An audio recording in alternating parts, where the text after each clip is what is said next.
Ang atong unang pagbasa naghisgot og pahulay kuyog sa Ginoo.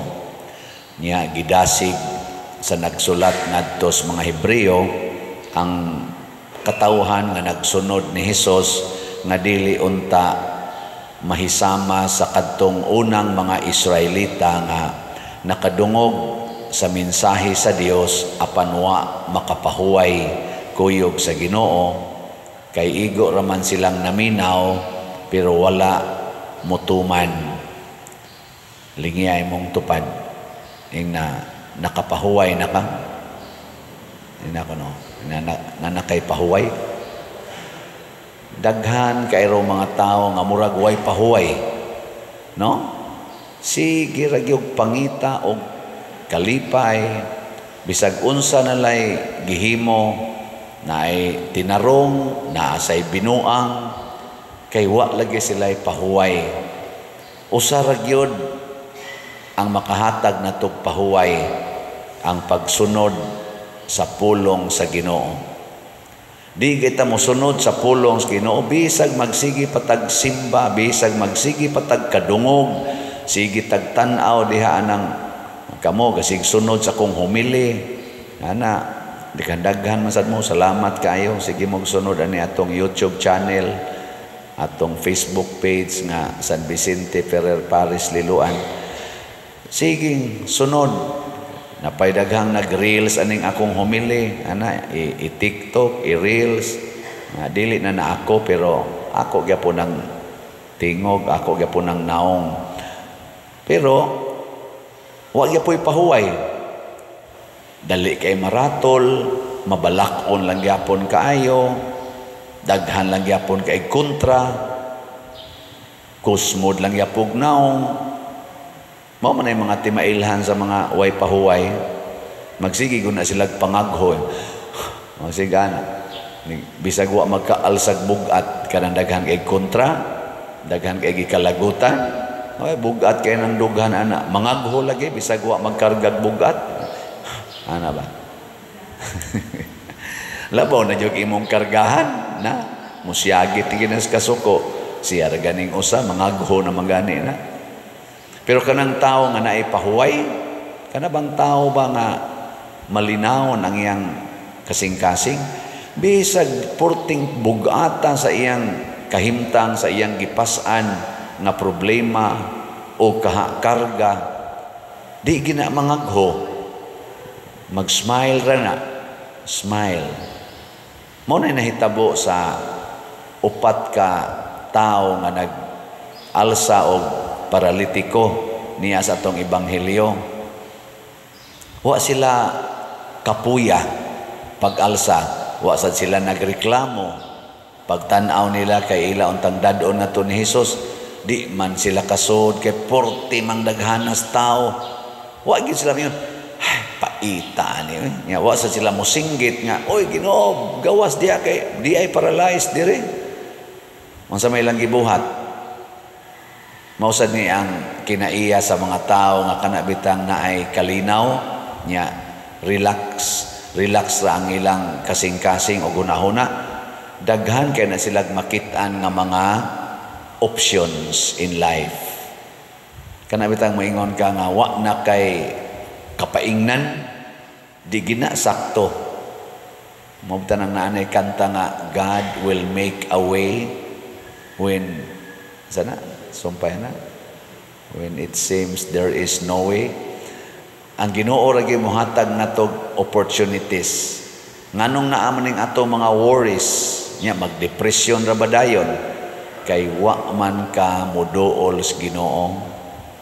Unang kining mga tawhana nga nagbitbit sa paralitiko nakakita silang option ingon sila di man masod sa pultahan adto nato agion sa atop.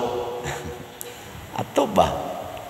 Adto sa atop agion kay ang atop nila kana man ang murag tisa kanang pwede ra nimo bang kanang tangtangon ba saka sila sa atop wa may tao didto. Na day tao dito sa atop. Nya tan-aw ni mog tuwa ka sa atop, di ka kakita sa Ginoo. Pero madara magtangtangon agi tangtang nilang atop o gitonton ang masakiton.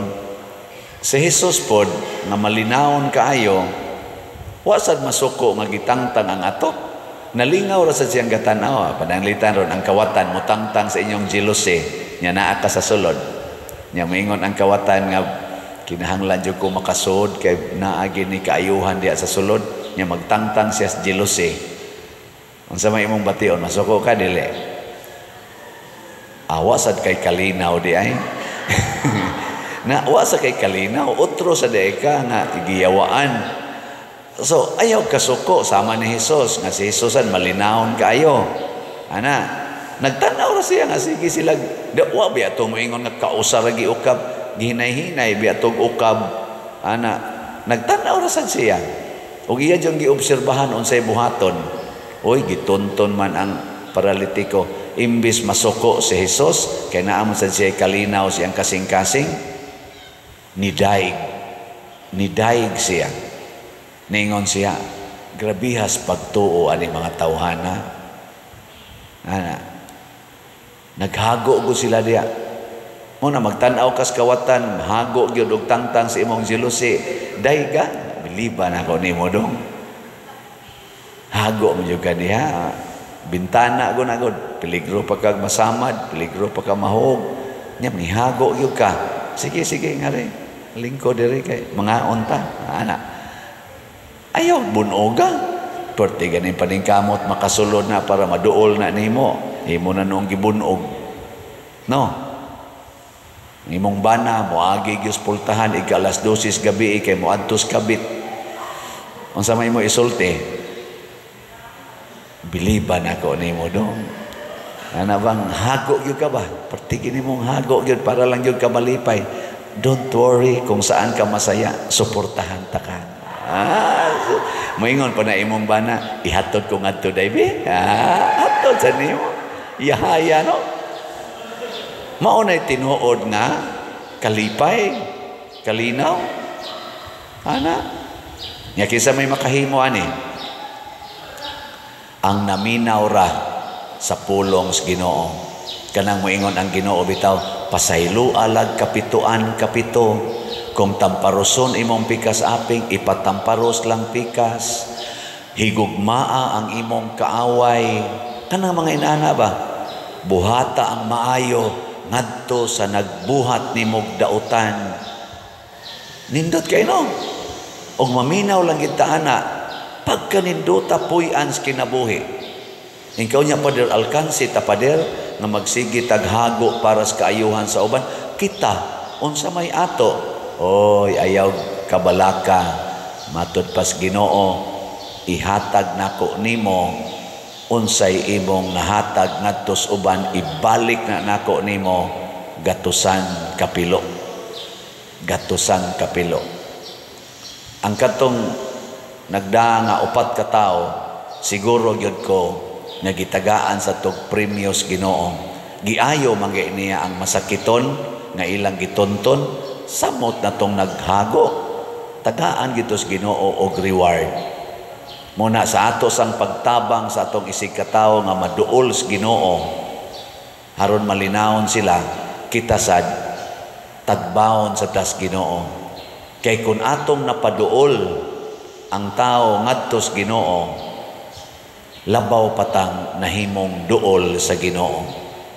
Matud pa ni Kristo, kinsa tong makadani og usa ka makasasala aron maghinulsol sa iyang mga sala, ako sang pasayloon ang tanan niyang mga sala. Muna ang unang gilitok ni Kristo diri, gipasaylo na ang imong mga sala. Unsa man gyud makahasol nato kana gyung sala. Unsa man gyud makapabug-at nato ang sala. Pasayloon na ginas Ginoo, nindot kay imong bation. Ako kapila na ko nagpakumpisal nga iniglingkod palang daan, gahilak na, gahilak. Dugay kay makasulti, may kayong ingnon, ni anhilang ka din ni aron mo hilak. Ayaw dito hilak ka dito sa layo. Pero ako lang ginang ko anon, ako lang ginang paminahon. Kay bugat man kayo. Igduol pa lang. Hilak na yun. Inig human naghilak, dangtag mga pila ka seconds or pila ka minutos, sugod ayog tabi, tabi, tabi. Hangtod masulti na niya tanan. Sige sa nako, unsa pa gyud, unsa pa gyud. Hangtod yun masulti gid niya tanan. Ighuman na ana, parting luaga, iniglakaw, mo smile, mo ingon pa, pader, pwede ko mo palit og slot? Nako, oh, sige, ato palit din to. Mo samot yun kag kalipay, mo palit ka. O ana, mawa ang kabugat. Wa, basta ang imong sala, bitaw ka nang imo nang matugyan nga tos Ginoo, nya maminaw na kasiyang pulong, basta lang, mawa laging kabugat lagi. Muna, mo paduol tas Ginoo, pinaagi sad sa pagda sa mga tao, paduol sa Ginoo. Kaning paralysis, kaning paralyzed person, symbolic ni sa tao nga daghag sala. Kay kanang sala mga igsuon, ang laing moral term ana niya is spiritual paralysis. Spiritual paralysis ba? Kanang paralyzed nga tao, di na gina siya makapalihok sa iyang paralyzed nga body. Maghuwat gina siya tabangan aron siya makalihok. Na nagyoy mo tabang niya.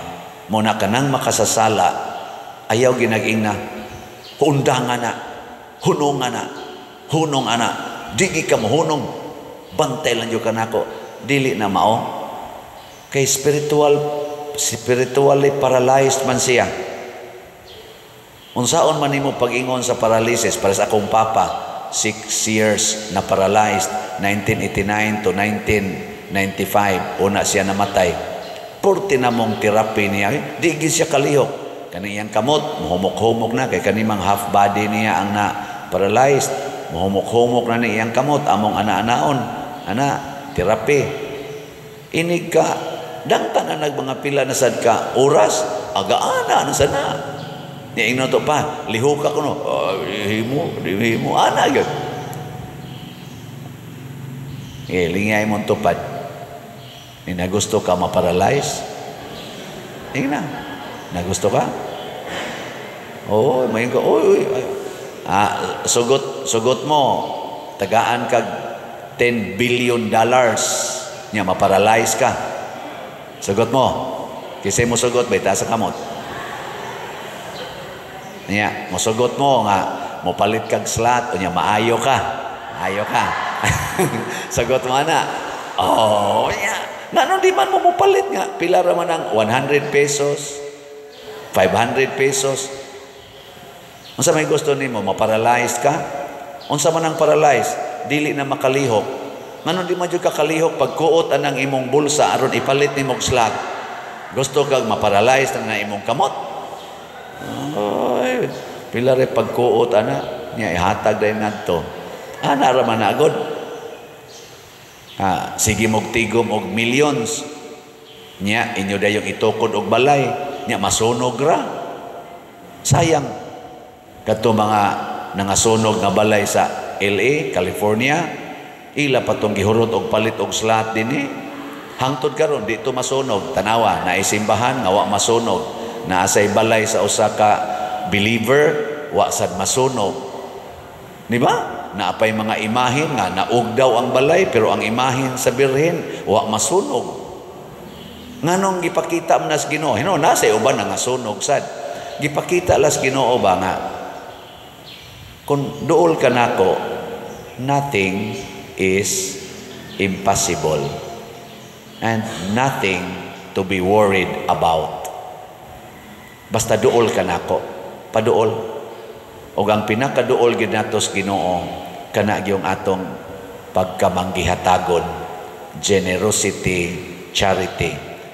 Mao na nga si San Antonio Abad, Saint Anthony Abbot, ang una ganyang gibuhat practically sa tanang mga santos ni, sa pagsunod nila ni Hesus, ang una ginilang gibuhat, gibiyaan gyud ang bahandi o gigamit ang bahandi pagtabang sa tanang tao, samtang sila nagpuyo sa kakabos. Nga naman, kay kining gugmas bahandi sa kalibutan, mao gid ni makapalayo natos Ginoo.